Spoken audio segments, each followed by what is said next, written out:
Cloud. Okay. It's not ready. Yes. Hi, this is Elizabeth and Elton Brewington, and we are here with S.M. Stevens. And Elton, would you like to say something? Well, greetings.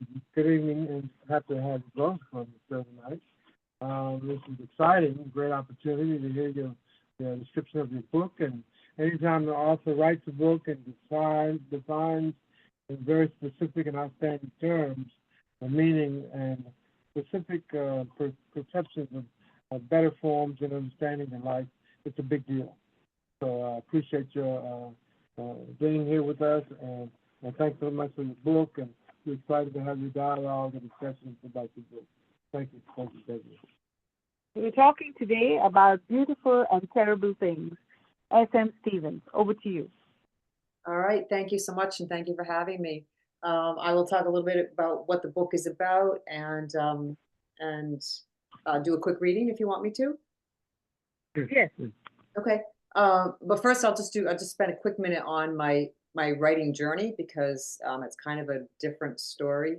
I had been a business writer all my career and wanted to try fiction, but didn't really have time. Kids, dogs, career, etc. And then I had a horseback riding fall, and I shattered my pelvis, and I was on crutches for 3 months, and I wasn't even allowed to drive, and I was losing my mind. So I decided to write a book for my daughter, and I actually did, and ended up publishing it later. It's called Shannon's Odyssey. And then, so that was fun. But then almost exactly a year later, I was diagnosed with ovarian cancer, and had another down spell where I found writing fiction was a way to keep myself sane and do something creative in the midst of going through treatment. So that's a bizarre way to start a writing career. I don't recommend it, although it did work for me. And I'm happy to say 12 years cancer-free. Can you hear me okay, I should ask? Okay. Okay, so beautiful and terrible things. Elizabeth showed you the cover, but here it is again. And this was published in July by a small press called Black Rose Writing. And it's a few different things, like most novels. The basic plot is about an introverted, superstitious woman named Charlie, who has had a lot of loss in her life, a lot of tragedy. So she's sort of isolated herself. She manages a bookstore, and she lives upstairs in an apartment, and she doesn't do much else. And then she meets a quirky activist named Xander, and he lures her out of this social isolation. And she becomes friends with him and with his diverse group of friends, and she becomes part of the gang. They live in a city that's rife with social justice ills, and so she gets pulled into that. She starts going to protests and things, and she basically rejoins life. And all is going well until it doesn't. Tragedy strikes in a couple of ways, and then the friends have to try to save Charlie. So that's kind of the basic official plot, but it's really about a couple of things. It has a lot of social justice themes, and when I sat down to write the book, I didn't want to just pick one topic to focus on, because that's not life today. So I focus on a few. The three social justice issues that get the most attention in the book are mental health, immigration, and racism. And they're all sort of addressed, and I do have some underlying messages there. It is meant to be an entertaining read, and hopefully it is. The reviewers say it is.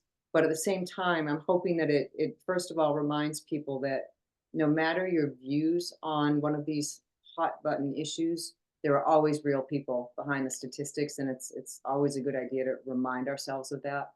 And the other message related to social justice is that there are many different paths that you can take to be more socially engaged if you want to be. And the characters show you that. There's Xander, who is a hardcore, passionate activist, it goes to every protest possible.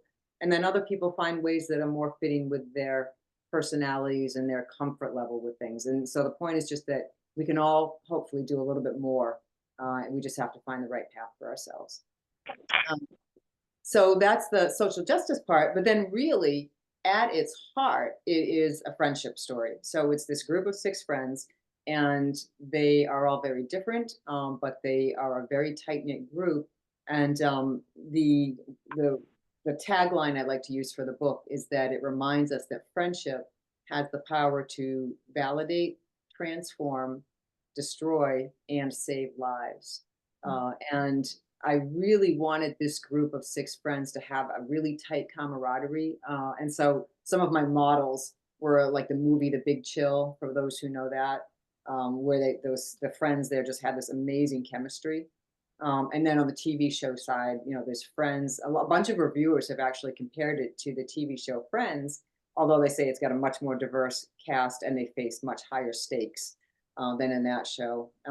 Other ones that people liken it to, The Big Bang Theory and New Girl. All those shows where like it's a group, it's an ensemble cast. And one reviewer actually said, I just didn't want to leave them behind. I really wanted to live in that city and be part of that group of friends.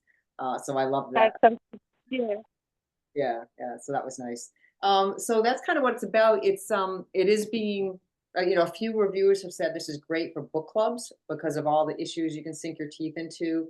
Another one reviewer wrote, and I'll quote this because I love this quote. She said, "This is a feast for book clubs, browsing shelves for strong but palatable doses of stark realism." So it's great for a book club.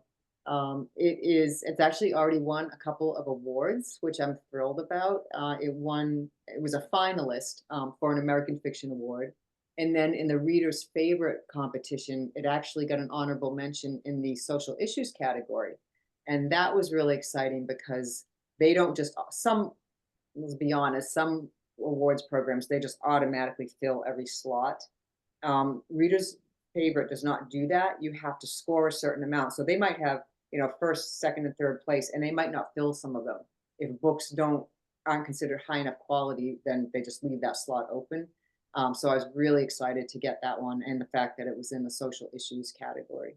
And I actually just found out a few days ago that there's another big award coming, but I can't say anything until it's announced in December. So check back on that. Congratulations. Congratulations. Yes. Thank you. Yeah, I'm very excited about that. If anybody wants to get news on that, if you just go to my website, which is authorsmstevens.com, right on the homepage, you can sign up to follow me and you'll get occasional news like once or twice a month. You'll get an email with some news from me. So that's kind of the story in a nutshell, but happy to talk more if you want me to. Yeah, I think that's lovely. And that sounds great. You're watching Discover Brightside. Make sure you hit the subscribe button. And you have just heard from 2 wonderful authors, and we'll make sure that their books are available to you on our reading list, as well as at our own bookstore.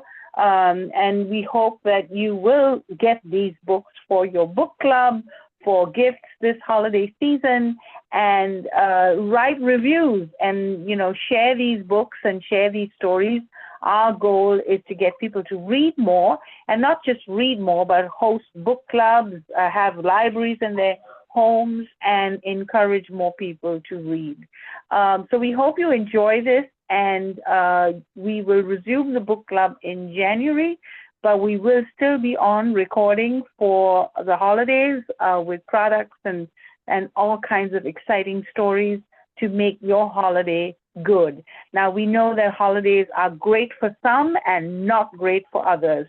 So we will have something for those that are trying to survive it and for those that are trying to enjoy it. And we'll try to strike that balance for you as best as we can. So don't be lonely, don't be upset, don't get angry, just have a good time. It's 2024, and make the most of your life the bright side way. One thing I'd like to share with each of you, the magic of a great author is a person with the patience to understand authors. Typical writers sometimes don't get that, in order for my book to be great, I want to make sure I speak to people in a way that they get, and, I applaud you two for, having the patience to listen. And that means when you listen to people, you hear them.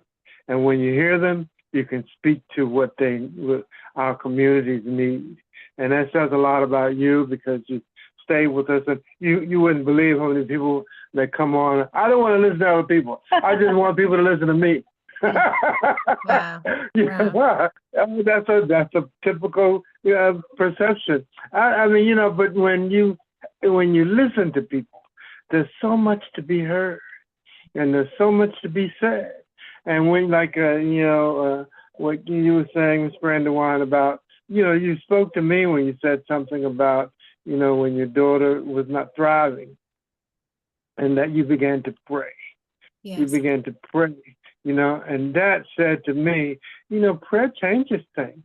And you Yes. wouldn't, I mean, you know, and when people need to hear that you have the power through prayer to change things, no matter how big or small, just pray. You Yes, know, sir. so you know, I applaud you for that. And you know, and when you're writing a particular message, a word of hope to people, you know, and friendship, you know, I mean, Ms. Stevens, I mean, friendship can go a long way. I mean, you know, you'd be surprised how many people just need the value and the treasure of great friendship. The treasure. Friendship is a treasure, you know. And when you listen to people and you know they're there for you and they want to see you overcome your challenges, you know, you're emboldened. You think you come to understand that, you know, I'm bigger than what I'm facing and what I'm dealing with. So I got to commend you both for that. And I really applaud you and really would like to have you a part of our program on a regular basis. So, you know, feel free to think about that. And we're about to make some drastic changes. As a matter of fact, I was thinking today, we're going to have some incredible sponsors. We're going to have some incredible sponsors. Yes. So, you know, if you'll, you know, yield to us and help us come to look at a powerful shoot for your campaign or book or profile, you're going to be very excited about what that means. And we actually want to thank Wells Fargo for being a sponsor. We are in one of their programs, as well as the Chase Manhattan Bank curated program as well. And we had Ego Coffee introduce their coffee on this channel, and we're grateful for that, and for all our prize sponsors that we will be introducing to you starting, I think, this week. So thank you for watching, and make sure you subscribe and get these wonderful books. And if you do, then write a review, snap a picture, so we know you're paying attention, and that's exactly how you would be supporting our channel. So thank you. When you read more, you're going to learn more, and you're going to discover more, the bright side way. Right.